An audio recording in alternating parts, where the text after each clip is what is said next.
बिस्मिल्लाहिर्रहमानिर्रहीम। आज का जो हमारा टॉपिक है ये पार्ट 2 है, ये एग्जाम्पल 2 आप इसको कंसिडर कर लें जनरलाइजिंग के हवाले से। और पिछली वीडियो अगर आपने देखी तो उसको आप ज़रूर देखिएगा, उसके अंदर कुछ बेसिक क्वेश्चन है और कुछ मज़ीद हम इसको इस प्रॉब्लम में देख रहे हैं।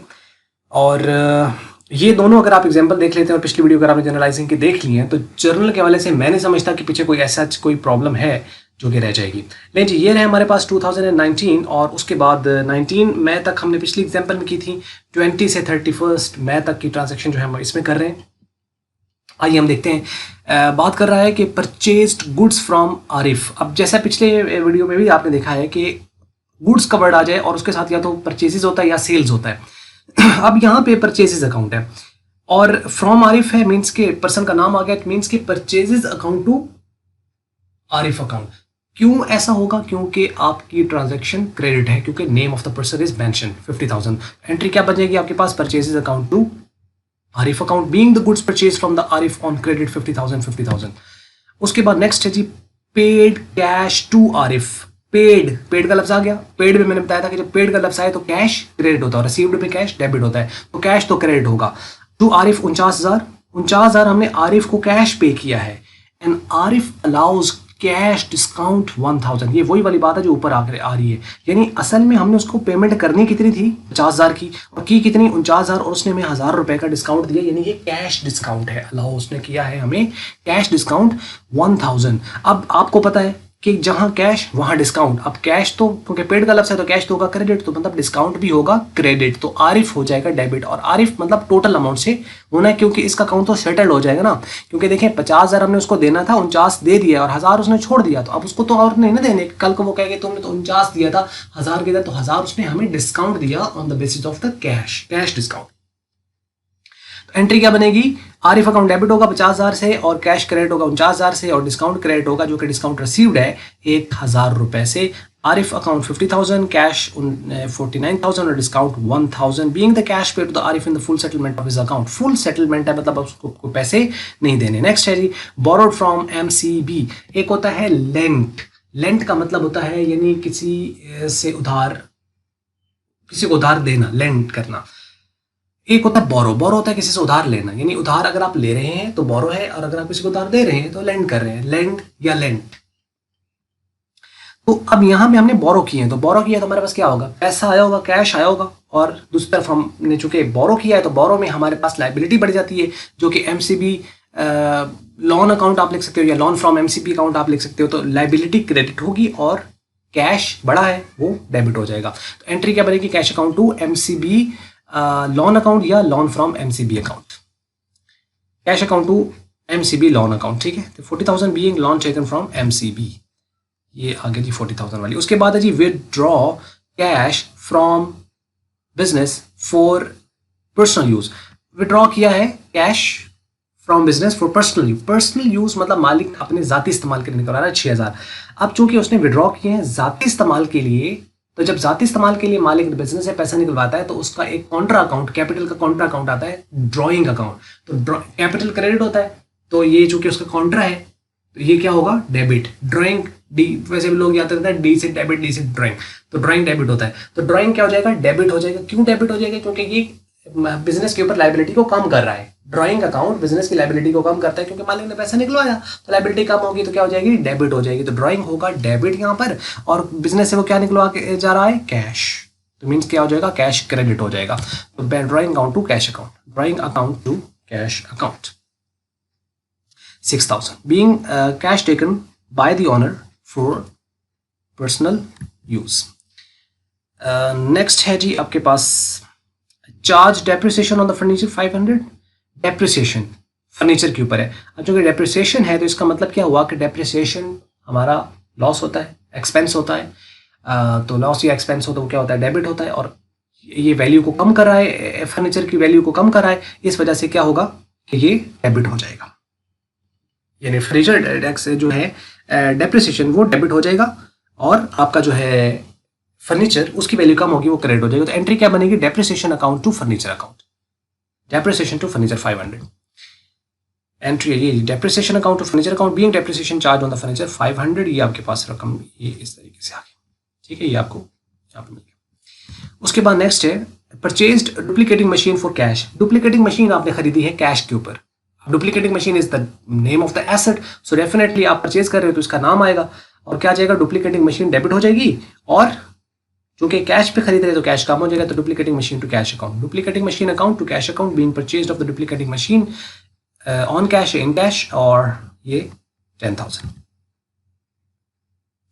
उसके बाद है goods destroyed by fire, goods destroyed by fire यानी अब ये लॉस है, आग लगी और चीजों का नुकसान हो गया। अच्छा अब ये देखें, इसने डायरेक्टली आपका स्टॉक कम कर दिया, तो आपने जब चीजें खरीदी थी परचेजेस को आपने क्या किया हुआ था, डेबिट किया हुआ था। अब चूंकि स्टॉक ही कम हो गया तो इस वजह से जो है इसमें जो है अब हम परचेजेस को जो है वो क्रेडिट करेंगे। अब देखें यहाँ पे वो बात कर रहे हैं कि गुड्स डिस्ट्रॉयड बाय फायर।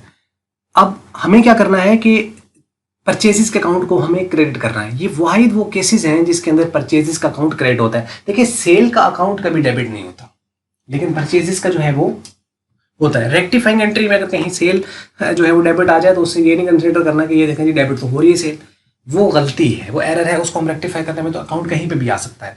लेकिन नॉर्मल सर्कमस्टांसेस के अंदर जो सेल है वो डेबिट नहीं होती। रिटर्न्स के केस में जो है वो सेल्स रिटर्न आता है, परचेजेस के रिटर्न्स के केस में भी परचेजेस रिटर्न आता है जो कि क्रेडिट होता है। अब यहाँ पे आप देखें कि चीज़ों का लॉस हुआ है, अब हमारा स्टॉक इनफैक्ट कम हो गया होगा, चूंकि ये किसी ने नुकसान तो किया नहीं, वो चीज़ों आग लगी और वो स्टॉक कम हुआ, तो अब हमने चीज़ें खरीदी थी तो हमारी परचेजेस हुई थी ज़्यादा डेबिट, अब वो कम हो जाएंगी, स्टॉक कम हो जाएगा, चीज़ों का कम हो जाएगा। इनफैक्ट ये स्टॉक कम हुआ है तो जैसे एसेट कम हो तो वो क्रेडिट होता है, इसी तरह हम क्या कर देंगे, अपने परचेजेस अकाउंट को क्रेडिट कर देंगे क्योंकि हमारा स्टॉक था, स्टॉक हमारा कम हो गया, ठीक है, लॉस हो गया, यानी एसेट की वैल्यू इनफैक्ट जो थी वो कम हो गई क्योंकि अभी ये बिका नहीं था कि एक्सपेंस का हम इसको कहें। तो स्टॉक इनफैक्ट चूंकि कम हुआ, तो जब कम हुआ है तो इसका मतलब हम उसे क्रेडिट कर देंगे। और किस वजह, कौन सा नुकसान हम नाम क्या देंगे, destroyed by fire account, goods destroyed by fire account to purchases.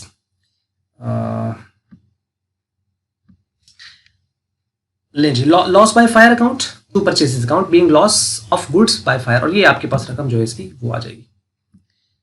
तो अब चलते हैं नेक्स्ट की तरफ, और नेक्स्ट है goods given away as charity. अब ये देखें इसी तरह गिवन अवे चैरिटी हो, फ्री सैंपल के तौर पर हो, मार्केटिंग के तौर पर डिस्ट्रीब्यूट की जाए, कर दी जाए, इस तरह करके, यानी जब भी चीज़ें इस फॉर्म में जाएंगी तो आपका स्टॉक कम होता है। जब स्टॉक कम होगा तो परचेजेस को हम क्रेडिट कर देते हैं, ये कंसिडर करते हुए कि हमारा एसेट कम हो रहा है, ठीक है। अब हम जो है इसको क्या करेंगे, चूंकि चैरिटी है तो चैरिटी का हमारा एक्सपेंस है, चैरिटी डेबिट हो जाएगा, और परचेजेस जो है उसको चूंकि अनसोल्ड स्टॉक था, यानी जो कि एसेट था, एसेट कम हो रहा है तो हम परचेजेस को क्या कर देंगे, यहाँ पे क्रेडिट कर देंगे।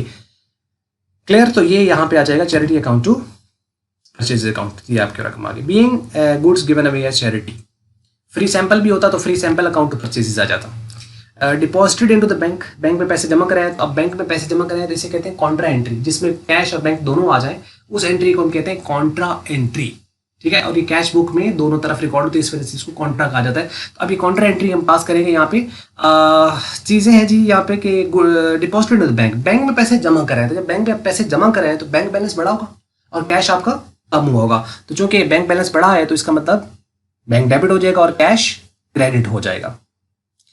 तो bank account to cash account 20,000 being cash deposited into the bank. उसके बाद है ji goods purchased by cheque, by cheque मतलब चेक के जरिए खरीदी है, मतलब क्या है कि कैश ट्रांजैक्शन ही है लेकिन हमने पेमेंट किसके जरिए की है, चेक के जरिए, मतलब बैंक से पैसे कटे होंगे। तो अब चूंकि गुड्स है और परचेज है तो परचेजेस तो आएगा, लेकिन हमने पेमेंट की है चेक के जरिए, ये भी कैश ट्रांजैक्शन ही है लेकिन इसमें चूंकि चेक के जरिए की है तो मतलब बैंक से पेमेंट गई होगी, बैंक क्रेडिट होगा कैश की बजाय। तो purchases to bank account, purchases account to bank account और being goods purchase by cheque, और ये रकम आ जाएगी।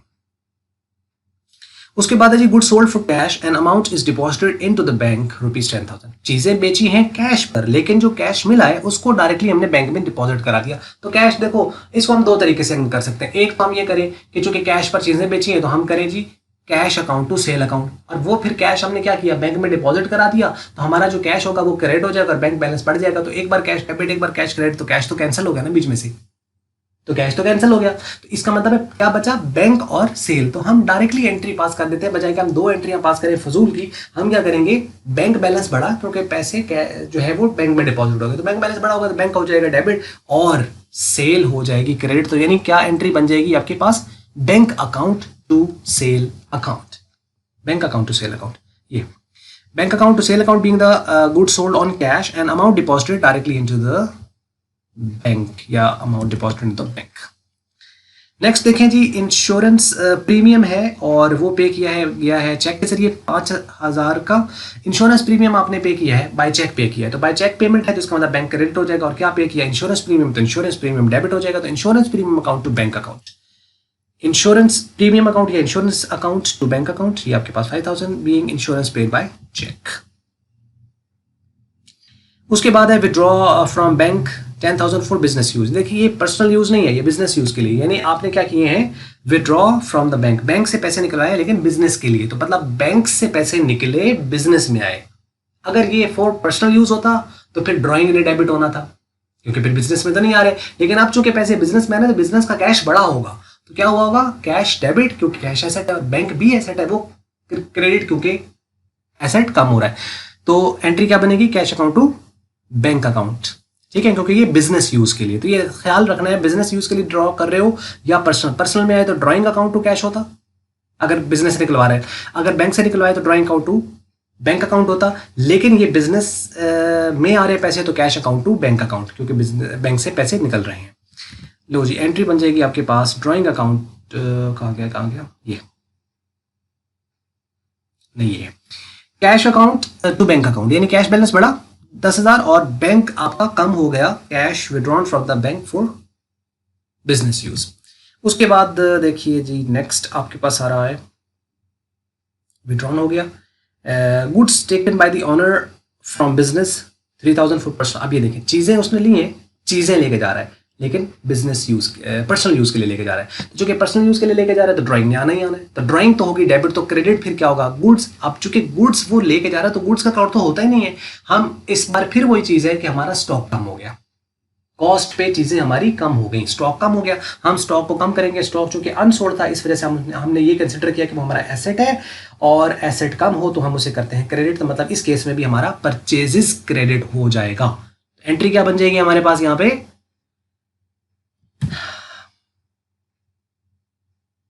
Drawing account to purchases account, क्योंकि ये आपके पास आ जाएगी। एंट्री कहाँ गई जी, ये ठीक है, तो मैंने मालिक जो है उसने बिजनेस से चीजें निकलवाई, तो मतलब क्या हो जाएगा, drawing account to purchases account. Purchases क्यों क्रेडिट हो रहा है, क्योंकि एसेट कम हो रहा है।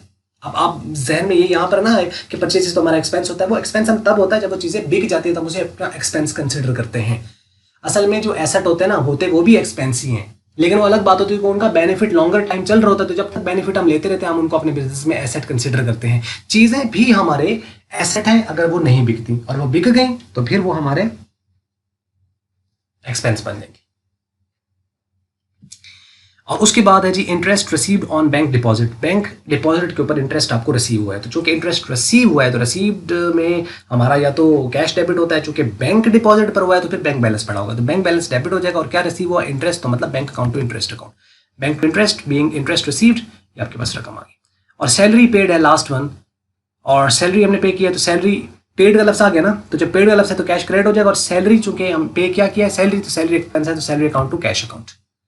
सो the last one that is salaries account to cash account, और ये आपके पास बीइंग सैलरीज पेड।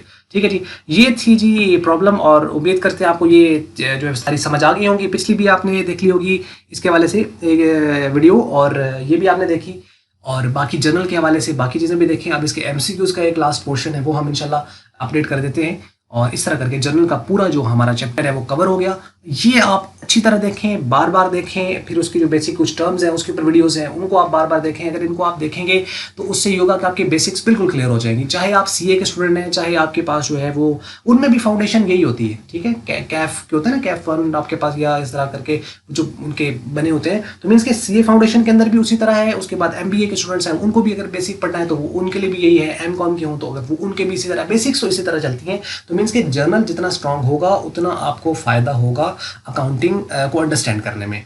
तो स्पेशली तो आईकॉम के लिए हम ये वीडियो बना रहे हैं। आने वाले दिनों में हम इंशाल्लाह बीकॉम के लिए और सीए के लिए भी इंशाल्लाह हम कोर्स वगैरह जरूर इंट्रोड्यूस कराएंगे। तो ये थी वीडियो, अगर आपको अच्छी लगी तो उसको आप लाइक कर लें, शेयर कर लें दूसरों के साथ। अगर अच्छी नहीं लगी तो फिर इसको डिसलाइक कर लें। वीडियो देखने का बहुत शुक्रिया।